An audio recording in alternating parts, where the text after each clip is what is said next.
nit ku nekk am na bis boo xam ne boo fa tolloo sa mbégte lu mu rëy rëy rëy da ngay dellu ci yàlla julli ci yonent Muhammad sallallahu alayhi wa sallam sant say waajur tey loolu moo ma dal sabab bi mooy tey njum dalal na sama xel li mu dal du ci élection yi jëm parce que loolu sama xel dal na ci bu yàgg mais dalal na sama xel ndax sama gis-gis bi ma amoon sama xalaat bi ma amoon sama gént bi ma géntoon yàlla won na ma ko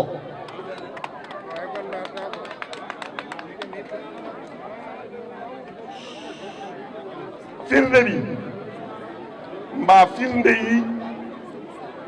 njett la firnde bi ci njëkk mooy bis bi tey Cheikh Oumar Foutiyou mooy nga xam ne mooy sama wasila di sama wasila papa ak sama wasila yaay moo fi nekk may nuyu sama bàjjan sama sëriñ Umu Salamata Taal am na lu nga xam ne nit daf koy dencal boppam mais dina egg bis boo xam ne leer da lay ëpp doole mbégte ëpp la doole nga wax li nga xam ne mënoo ko woon wax bëggoo ko woon wax lu tax ma sant yàlla tey li ma am fii ci Ndioum mooy ànd ak waa Ndioum yëpp ma gëm ne sama gént bi ma géntoon Thierno Mountaga Ahmadou Mountaga guddi mu ne ma demal Fuuta nga wuutu fa këru Cheikh Oumar ci politique bi bis boobu tey accident du ma ko woon wax mais tey maa ngi koy wax di ko seedeel sam bàjjoon Umu Salamata Thierno Mountaga ma nga barsak di waliw kenn du wax ci waliw lu amul kon tey damay kontaan parce que xam naa ne Ndioum yëpp man lañu àndal Ndioumu cosaan ñu ngi fi Ndioumu tey mu ngi fi Ndioumu dem dëkk suba mu ngi fi Ndioumu suba mooy xale yi te ñoom dafa gën a bëri kon lépp lu ñu liggéey yaakaar naa ne meññeent bi mën na gën a bari ndax xale yi tey wuyu si nañ ci doole ma xam ne fii ma taxaw yàlla may na ma lu rëy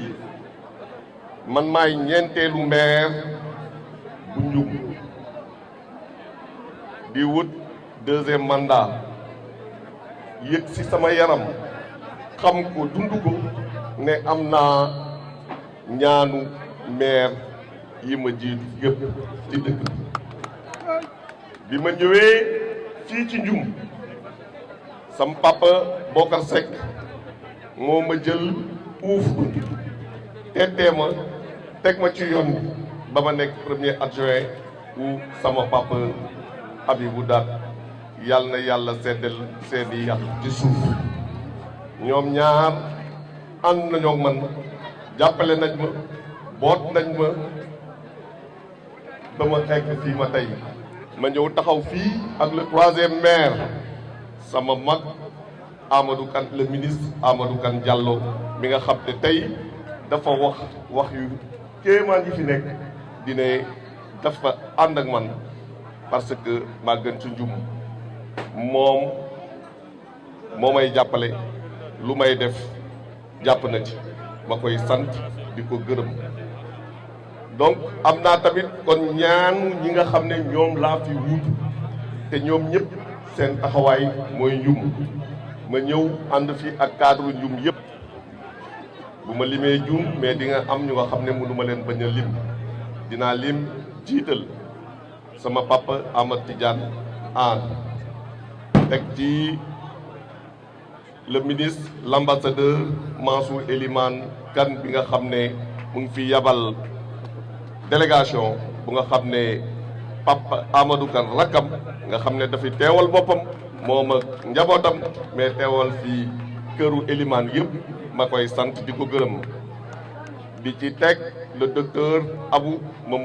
Mamadou Touré bi nga xam ne ci at yi yëpp ñu nekk génération yi nekk nit ñi wax nañu le ci fekk ne xam-xam ci Ndioum bokk na ci ñi nga xam ne ñoo ko ëppale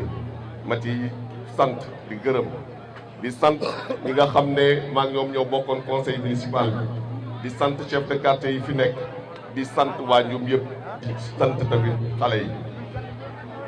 tey taxawaay bi fii élection municipale lañ jëm sama campagne thème bi Ndioum la amul leneen lu dul Ndioum Ndioum rek mooy campagne bi te Ndioum jar naa campagne ndax Ndioum or la ci moom li muy signifié mais Ndioum wurus la ci ay doomam parce que ay doomu wurus la Ndioum musa am gis nañ ko fii li fi jaar yëpp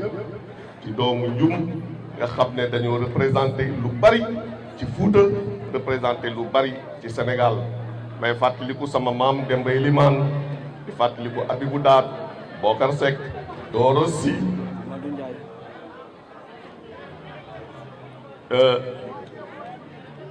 Amadou Kane Diallo docteur Mamadou docteur Abou Touré préfet Amadou Ndiaye sama nijaay sama mentor Maham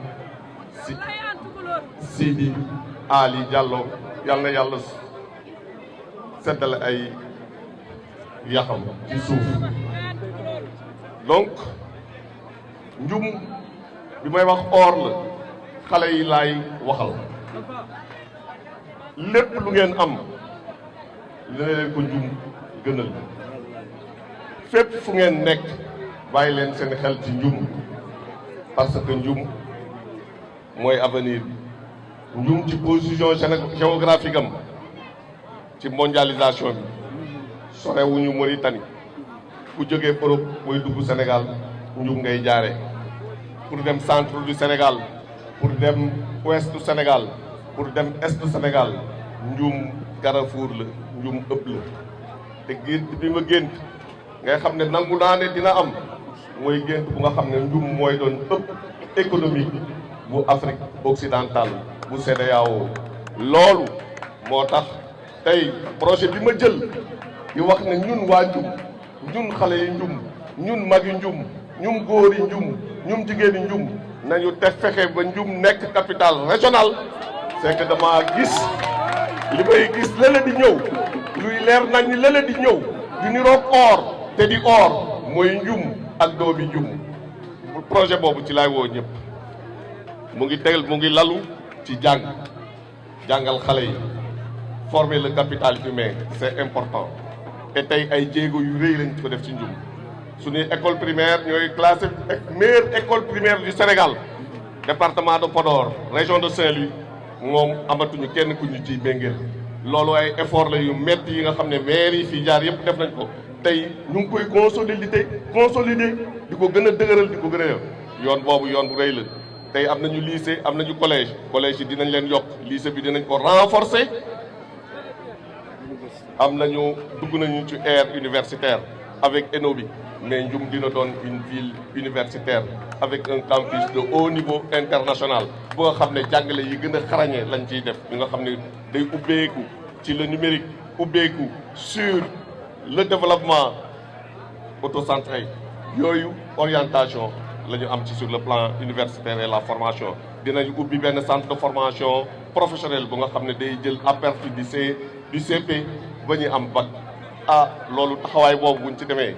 boole kook yeneen projet yi nga xam ne yooyu yëpp day former yeneen ci am ñëpp man li ma gën a bëgg mooy dama bëgg ci deuxième trimestre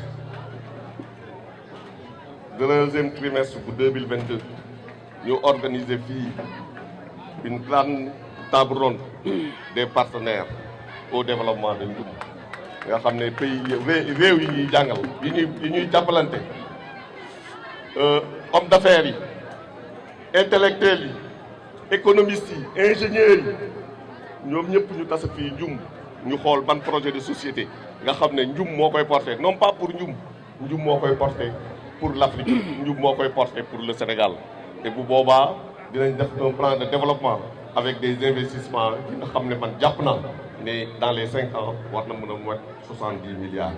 te loolu du waxantu mais ay projet la yu njëkk dina ci dem ville universitaire dina ci def ay infrastructure dinañ ci def ñu fexe ba ñu am fii benn port fluvial ñu fait la navigabilité du fleuve defar digg bi teg fi ay hôtel nga xam ne kuy ñëw da ngay toog fii xam ne mun nga jàng ci Afrique yëpp loo fi bëgg a jàng loolu projet boobu nga xam ne Ndioum dina doon une ville culturelle multidimensionnelle boo xam ne tout le temps ay activités day am loolu mën nañ ko am nañ xam-xam bi am nañ kattan bi dinañ ko wuti fa mu nekk loolu mooy projet bi ma bëgg naa aussi ñu taxawal fi benn domaine industriel bu nga xam ne lépp luy transformation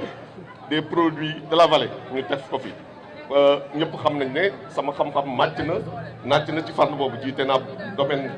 naa APROSI mais nekk naa tamit benn expert international bu nga xam ne yàgg naa liggéey ci xool naka la ñuy defaree ay plan d'affaires naka la ñuy installer industrie fii ci Sénégal ak fépp loolu gis naa potentiel bi Ndioum loolu lay woo ci waa Ndioum bu boobaa parce que li ma bëgg yéen xale yi mooy fii juddoo Ndioum jàng fi tekk fi liggéey fi développé dëkk loolu laa bëggal waa Ndioum loolu mooy sama projet pour ñoom am na potentiel yu Ndioum wax naa potentiel géographique wax naa potentiel mbay mi nag tey fii dans la vallée dañoo gis ne mbay mi dañ ko war a réorienter pendant longtemps SAED liggéey bu am solo mais tey le gouvernement du Sénégal dafa jël beneen orientation bu nga xam ne dañuy renforcer les capacités dinañu aménager dinañ créer le cadre dinañu jox du matériel mais dinañu permettre que promotion privée jël le relais investissement yi ñëw ñu utiliser li ñu am naaj bi ñu am ndox mi ñu am ak foncier bi ñu am fekk nga xam ne c'est exclusivement dans l'intérêt au bénéfice des populations orientation boobu dina dem ci élevage nga xam ne Ndioum dinañ fi def benn marché de l'élevage nga xam ne da ngay yeew indi fa sa nag jaay ko fi ñu defar ko fi ñu rey ko fi defar ko fi def ko ci ay kees jaayi ko Dakar jaayi ko Thiès jaayi ko France jaayi ko fépp defar fi meew loolu yëpp defar fi fromage defal fi beurre am nañu potentiel bi loolu yooyu liggéey yooyu projet la ñuy jaay te projet yooyu yéen xale yi bu leen kenn wax ne mënul nekk parce que projet li ngeen di xam yéen réew yi gën a développé wu ci adduna bi ci 20 ans la ñu développé Suisse ci 20 ans la développé wu Corée ci 15 ans la développé wu Japon ci 20 ans la développé wu mais ñooñu ñëpp dañoo amoon potentiel bu nga xam ne ci la ñu appuyé wu xeex ko mu dellu si il y a 100 ans même pas 100 ans pendant la deuxième guerre mondiale Suisse pays pauvre la woon tey bokk na pays bu nga xam ne ñëpp bu ñu jógee fa la ñuy dem di fa denc seen xaalis Italie pays pauvre la woon Portugal pays pauvre la woon mais ñun tey ñu ngi ci voie de l'émergence d'ici 2035 Sénégal dina nekk un pays émergent parce que am nañu ñaan am nañu baraka ñaan boobu nag moo wàcc tey ci Macky Sall ñaan boobu tamit am na fii di Ndioum mooy wàcc ci doomi Ndioum yëpp ñu tase nekk benn lépp lu taxaw suñu kanam mën nañ ko jël réaliser ko loolu laa yoolu laa jaayanteeg yéen waa Ndioum. Cheikh Oumarane dafa généreux Cheikh Oumarane dafa yaatu Cheikh Oumarane dafa yaatal bu mu yaatalee mani bu mu yaatalee ñëw nañu képp kuy déggal Bamtare yaa ngi ci ginnaaw liste bu Cheikh Oumar am te liste bi du Cheikh Oumar rek moo ci nekk doomu Ndioum yu baax yëpp ñu ngi ci liste bi kon woteel liste boobu woteel sa bopp la li ci des nag bëggal sa bopp du bañ keneen ñoom dañoo bëgg natt seen bopp yal na leen yàlla yemale ci lu nga xam ne moom la ñu mérité yal na lañu yàlla dimbali bu ñu passé 5% ñoom ñëpp ñu leen sommé ñu ngi doon wax 90% déedéet nañu ak 95%. Cheikh Oumar li tax ma ni moo gën ci njum mooy li ma wax Cheikh Oumar lu tax moo gën ci njum Macky Sall moom la choisir te Macky Sall moo gën ci Sénégal lu tax Macky Sall gën ci Sénégal Macky Sall nekkoon na chef département nekk ministre nekk DG nekk ministre jaar ci infrastructure jaar ci intérieur nekk ministre d'État nekk premier ministre nekk président assemblée yooyu yëpp dañ koy nommé yooyu yëpp ay nomination la mais yàlla def ñu buntu xatal ko mu am jikko ceddo mu am jikko kuy bañkat man damaa bëgg kuy bañ parce que man damaa yàgg bañ mu sumbeeku yëpp delloo ko dem yàlla fal ko président de la république kenn amul boobu parcours ci àdduna laa wax rax ci dolli Cheikh Macky Sall lu tax moom ma tuddee ko cubaado mooy ko nga xam ni c'était un choix de Dieu pétrole ak gaz narul woon feeñ Sénégal tant que Macky Sall nekkul président de la république te yàlla def na ni bu ko weddi xam leen moom loolu la jàng pétrole ak gaz la jàng te pétrole ak gaz dañuy espérer am ci ay xaalis bu bari ñu développé ñu am taare dëkk yi ci loolu nag la Cheikh Oumar nekkee le candidat idéal de Ndioum il faut que mu mbëkkante xaalis boobu di génn foofu moom ak ay naataangoom muy Ablaye Daouda muy Aïssata Tall ak ñeneen ñu fa nar a nekki mu xeex ak ñi fa nekk pour indi Podor wàllam ci biir nag Ndioum ne indi part bu rëy loolu moo waral ñu ne Cheikh Oumar c'est l'idéal mooy le candidat idéal Cheikh Oumar moom la yàlla dénk tey lépp lu nga xam ni mooy développer Ndioum c'est ça qui justifie que am taare jàppale ko maa ngi ñaan yàlla bu kenn xuloo bu kenn xeex xam ngeen ni lu nekk daal na ma ci dëkk bi soxlul ma wax ko ndax nekk ak Cheikh Oumar lu nekk daal na ma ci dëkk bi mais soxlul ma wax ko ku ma def lu bon baal naa la ku ma saaga baal naa la ku saaga sama aawo teewa jam baal naa la ku saaga sama béy di jam baal naa la ku saaga amisi wala man fabaar baal naa la lu may ñaan na ñëpp ànd ak dal bu kenn xuloo bu kenn xeex le 23 nañu voté liste bi dirigé par Cheikh Oumar Anne à 95%. Allah jaaraama Cheikh Oumar Anne kañaagel tinal fottuɗo yeynata Allah soko waɗi hay gooto ittata Allah soko itti hay gooto waytata alal jini Allah nan tappoɓe gootata Cheikh Press